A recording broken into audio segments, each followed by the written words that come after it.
ಎಲ್ರಿಗೂ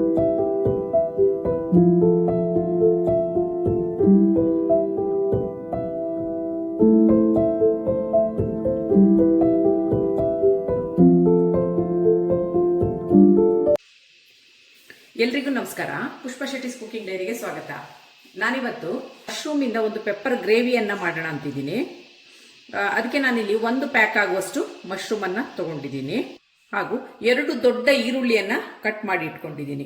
ಒಂದು ಅರ್ಧ ಇಂಚಿನಷ್ಟು ಶುಂಠಿ, ಒಂದು 8-10 ಬೆಳ್ಳುಳ್ಳಿ ಬೇಳೆ, ಹಾಗೂ ಒಂದು 2 ಕುಡಿ ಪುದೀನ, 4 ಕಡ್ಡಿ ಆಗುವಷ್ಟು ಕೊತ್ತಂಬರಿ ಸೊಪ್ಪನ್ನ ತಗೊಂಡಿದ್ದೀನಿ. ಒಂದು ಅರ್ಧ ಟೀ ಸ್ಪೂನ್ ಹಳದಿ, ಒಂದು ದೊಡ್ಡ ಟೀ ಸ್ಪೂನಲ್ಲಿ ಅಚ್ಚಕಾರದ ಪುಡಿಯನ್ನು ತಗೊಂಡಿದ್ದೀನಿ. ಒಂದು ದೊಡ್ಡ ಸ್ಪೂನಲ್ಲಿ ಪೆಪ್ಪರ್ ಪುಡಿಯನ್ನು ತಗೊಂಡಿದ್ದೀನಿ. ಖಾರ ಹೆಚ್ಚು ಕಡಿಮೆ ಮಾಡ್ಕೋಬಹುದು ನೀವು. ನಾನಿಲ್ಲಿ 2 ತೇಲ್ ತಗೊಂಡಿದ್ದೀನಿ.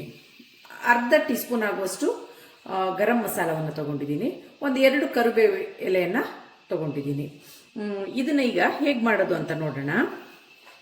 ಮಶ್ರೂಮ್ ಪೆಪ್ಪರ್ ಗ್ರೇವಿಯನ್ನು ಮಾಡಲಿಕ್ಕೆ ಒಂದು ಪೇಸ್ಟನ್ನು ರೆಡಿ ಮಾಡ್ಕೋಬೇಕು. ಅದಕ್ಕೆ ನಾನಿಲ್ಲಿ ತವವನ್ನು ಬಿಸಿಗಿಟ್ಟಿದ್ದೀನಿ. ಅದಕ್ಕೆ 1 ಟೇಬಲ್ ಸ್ಪೂನ್ ಆಗುವಷ್ಟು ಕುಕಿಂಗ್ ಆಯಿಲನ್ನು ಹಾಕಿದ್ದೀನಿ. ಅದಕ್ಕೆ ನಾನು ಏನು 2 ಈರುಳ್ಳಿನ ಹೆಚ್ಚಿಟ್ಕೊಂಡಿದ್ದೀನಿ ಅದನ್ನು ಹಾಕ್ತಾ ಇದ್ದೀನಿ. ಇದು ಸ್ವಲ್ಪ ಸಾಫ್ಟ್ ಆಗೋ ತನಕ ಹುರ್ಕೊಳ್ಳೋಣ.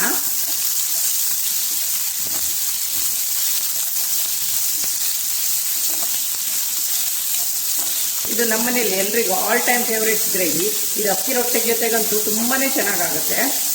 ಇದನ್ನ ಒಮ್ಮೆ ಟ್ರೈ ಮಾಡಿ. ಈಗ ಈರುಳ್ಳಿ ಸ್ವಲ್ಪ ಸಾಫ್ಟ್ ಆಗಿದೆ. ಈಗ ಇದಕ್ಕೆ ನಾನು ಒಂದು ಅರ್ಧ ಇಂಚಿನಷ್ಟು ಶುಂಠಿ ಮತ್ತೆ 10 ಬೆಳ್ಳುಳ್ಳಿ ಬೇಳೆನ ಇದಕ್ಕೆ ಹಾಕ್ತಾ ಇದ್ದೀನಿ.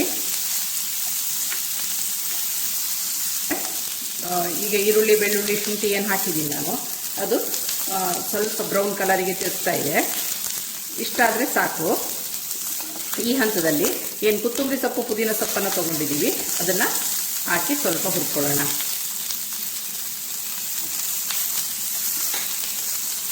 ಕೊತ್ತಂಬರಿ ಸೊಪ್ಪು ಪುದೀನ ಸೊಪ್ಪು ಹೆಚ್ಚಿಗೆ ಹಾಕೋದು ಬೇಡ.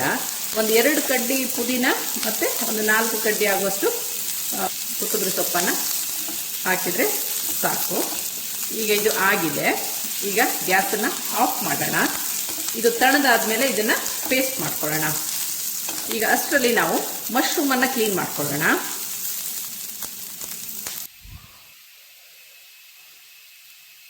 ನೋಡಿ, ಈ ಥರ ಇದ್ರದ್ದು ಮೇಲ್ಗಡೆ ಸಿಪ್ಪೆನ ತೆಗೆದ್ರೆ ಚೆನ್ನಾಗಿರುತ್ತೆ. ಇದನ್ನು ಆಲ್ರೆಡಿ ನಾನು ಉಪ್ಪು ಮತ್ತು ಹಳದಿ ಹಾಕಿ ಇಡೀ ಮಶ್ರೂಮನ್ನು ನಾನು ಆಲ್ರೆಡಿ ತೊಳೆದು ತೊಗೊಂಡು ಬಂದಿದ್ದೀನಿ. ಈಗ ಇದನ್ನು ಕ್ಲೀನ್ ಮಾಡುವಂಥದ್ದು. ಈ ಥರ ಇದ್ರದ್ದು ಸಿಪ್ಪೆ ತೆಗೆದು ಎಲ್ಲ ಮಶ್ರೂಮನ್ನು ಕ್ಲೀನ್ ಮಾಡ್ಕೊಳ್ಳೋಣ. ಈ ಥರ ಮೇಲಿನ ಲೇಯರನ್ನು ತೆಕ್ಕೋಬೇಕು.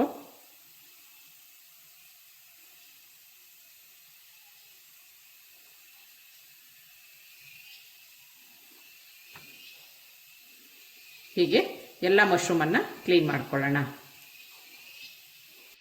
ಈಗ ತಗೊಂಡಂಥ ಮಶ್ರೂಮನ್ನು ನಾನು ಕ್ಲೀನ್ ಮಾಡ್ಕೊಂಡು ಬಂದಿದ್ದೀನಿ. ಈಗ ಈ ದಂಟುಗಳನ್ನು, ಈ ಬುಡವನ್ನು ಸ್ವಲ್ಪ ಕಟ್ ಮಾಡಿ ಹೊರಗೆ ಹಾಕಿ ಮತ್ತು ಬೇಕಾದ ಸೈಜಿಗೆ ಈ ಥರ ಕಟ್ ಮಾಡಿಕೊಂಡ್ರೆ ಆಯಿತು. ವೀಕ್ಷಕರೇ, ಈಗ ನಾನೇನು ಈರುಳ್ಳಿ ಎಲ್ಲ ಹುರಿದಿಟ್ಕೊಂಡಿದ್ದೀನಿ, ತಣ್ಣಗಾಗಿದೆ. ಈಗ ಮಿಕ್ಸರಿಗೆ ಹಾಕಿ ಇದನ್ನು ಒಂದು ಪೇಸ್ಟ್ ಮಾಡ್ಕೊಂಡು ಬರೋಣ. ತಗೊಂಡಂಥ ಆನಿಯನ್ನ ಚೆನ್ನಾಗಿ ಪೇಸ್ಟ್ ಮಾಡ್ಕೊಂಡು ಬಂದಿದ್ದೀನಿ. ಈಗ ನೆಕ್ಸ್ಟ್ ಪ್ರೊಸೀಜರ್ ಏನಂತ ನೋಡೋಣ. ತವವನ್ನು ಬಿಸಿಗಿಟ್ಟಿದ್ದೀನಿ ನಾನು. ಇದಕ್ಕೆ ಒಂದು 2 ಟೇಬಲ್ ಸ್ಪೂನ್ ಆಗುವಷ್ಟು ಕುಕ್ಕಿಂಗ್ ಆಯಿಲನ್ನು ಹಾಕಿದ್ದೀನಿ. ಇದು ಕುಕ್ಕಿಂಗ್ ಆಯಿಲ್ ಸ್ವಲ್ಪ ಬಿಸಿ ಆಗಲಿ. ಈಗ ಆಯಿಲ್ ಬಿಸಿ ಆಗ್ತಾ ಇದೆ. ಈಗ ನಾವೇನು ಪೇಸ್ಟ್ ಮಾಡಿ ಇಟ್ಕೊಂಡಿದ್ದೀವಿ ಅದನ್ನು ಇದಕ್ಕೆ ಹಾಕಿ ಚೆನ್ನಾಗಿ ಹುರ್ಕೋಬೇಕು. ಈಗೆಲ್ಲ ಪೇಸ್ಟನ್ನು ಇದಕ್ಕೆ ಹಾಕಿದ್ದೀನಿ. ಇದನ್ನು ಚೆನ್ನಾಗಿ ಹುರ್ಕೊಳ್ಳೋಣ. ಫ್ಲೇಮು ಲೋವರ್ಲಿ ಇಟ್ಟಿ ಚೆನ್ನಾಗಿ ಹಸಿ ವಾಸನೆ ಹೋಗೋ ತನಕ ಹುರ್ಕೋಬೇಕು. ವೀಕ್ಷಕರೇ ನೋಡಿ, ಇದೀಗ ಹಸಿ ವಾಸನೆ ಹೋಗೋ ತನಕ ನಾನು ಹುರ್ಕೊಂಡಿದ್ದೀನಿ. ಈ ಹಂತದಲ್ಲಿ ಹಳದಿ ಪೌಡ್ರ್ ಒಂದು ಅರ್ಧ ಟೀ ಸ್ಪೂನನ್ನು ಹಾಕ್ತಾ ಇದ್ದೀನಿ. ಚಿಲ್ಲಿ ಪೌಡರ್ ಹಾಗೂ ಪೆಪ್ಪರ್ ಪುಡಿಯನ್ನು ಹಾಕಿ ಚೆನ್ನಾಗಿ ಹುರ್ಕೊಳ್ತಾ ಇದ್ದೀನಿ. ಮಸಾಲೆ ಎಲ್ಲ ಇದರಲ್ಲಿ ಮಿಕ್ಸ್ ಆಗಲಿ.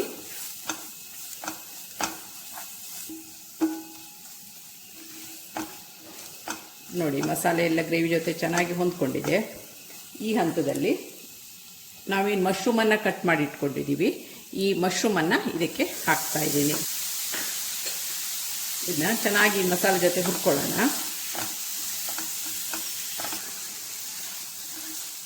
ಈಗ ನೋಡಿ ಮಶ್ರೂಮು ಚೆನ್ನಾಗಿ ಮಸಾಲೆ ಜೊತೆ ಹುರಿದಿದ್ದೀನಿ. ಈ ಹಂತದಲ್ಲಿ ಇದಕ್ಕೆ ರುಚಿಗೆ ತಕ್ಕಷ್ಟು ಉಪ್ಪನ್ನು ನಾನು ಸೇರಿಸ್ತಾ ಇದ್ದೀನಿ. ಇದನ್ನ ಒಮ್ಮೆ ಮಿಕ್ಸ್ ಮಾಡ್ಕೊಳ್ಳೋಣ.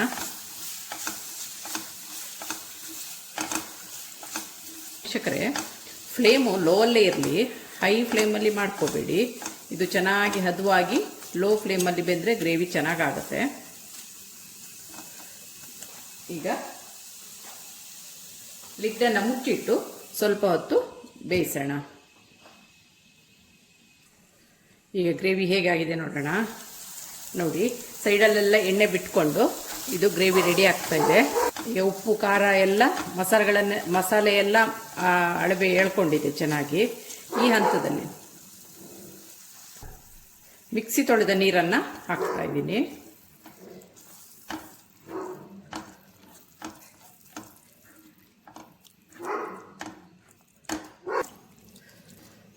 ನೋಡಿ, ಈ ಕನ್ಸಿಸ್ಟೆನ್ಸಿ ಮಾಡಿಕೊಂಡ್ರೆ ಸಾಕು.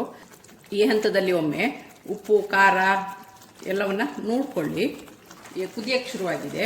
ಈಗ ಲಿಡ್ಡನ್ನು ಕ್ಲೋಸ್ ಮಾಡಿ ಲೋ ಫ್ಲೇಮಲ್ಲಿ ಇದನ್ನು ಕುದಿಯಕ್ಕೆ ಬಿಡೋಣ. ವೀಕ್ಷಕರು, ಇದೀಗ ಹೇಗಾಗಿದೆ ನೋಡೋಣ. ನೋಡಿ, ಎಣ್ಣೆ ಎಲ್ಲ ಸೈಡಿಗೆ ಬಿಟ್ಕೊಂಡು ಬರ್ತಾ ಇದೆ.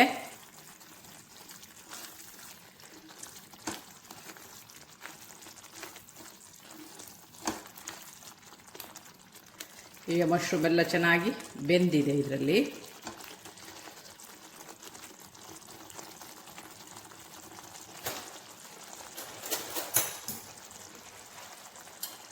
ಈ ಹಂತದಲ್ಲಿ ಒಂದು ಅರ್ಧ ಟೀ ಸ್ಪೂನ್ ಗರಂ ಮಸಾಲವನ್ನು ಇದಕ್ಕೆ ಆ್ಯಡ್ ಮಾಡ್ತಾ ಇದ್ದೀನಿ.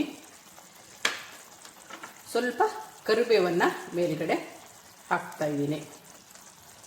ಹಾಗೂ 1 ಟೀ ಸ್ಪೂನ್ ತುಪ್ಪವನ್ನು ಇದಕ್ಕೆ ಸೇರಿಸ್ತಾ ಇದ್ದೀನಿ.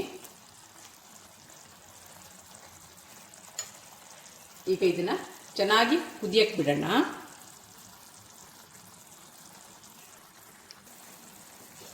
ಈಗ ಲಿಡ್ಡನ್ನು ಮುಚ್ಚಿಡೋಣ. ಇದು ಚೆನ್ನಾಗಿ ಒಂದು 5 ನಿಮಿಷ ಇದರಲ್ಲೇ ಕುದಿಲಿ. ಇದೀಗ ಹೇಗಾಗಿದೆ ನೋಡೋಣ. ನೋಡಿ, ಎಣ್ಣೆ ಎಲ್ಲ ಸೈಡಲ್ಲಿ ಬಿಟ್ಕೊಂಡು ಚೆನ್ನಾಗಿ ಗ್ರೇವಿ ಬಂದಿದೆ. ನೋಡಿ, ಈ ಥರ ಈ ಹದದಲ್ಲಿ ಬಂದಿದೆ. ನಿಮಗೆ ಬೇಕಾದರೆ ಸ್ವಲ್ಪ ಗಟ್ಟಿ ಗ್ರೇವಿ ಬೇಕಾದರೆ ಇನ್ನೂ ಸ್ವಲ್ಪ ಕುದಿಸ್ಕೋಬೋದು. ರೊಟ್ಟಿಗೆಲ್ಲ ಈ ಥರ ಸ್ವಲ್ಪ ಗೊಜ್ಜುನಂಗಿದ್ರೆ ಚೆನ್ನಾಗಿರುತ್ತೆ.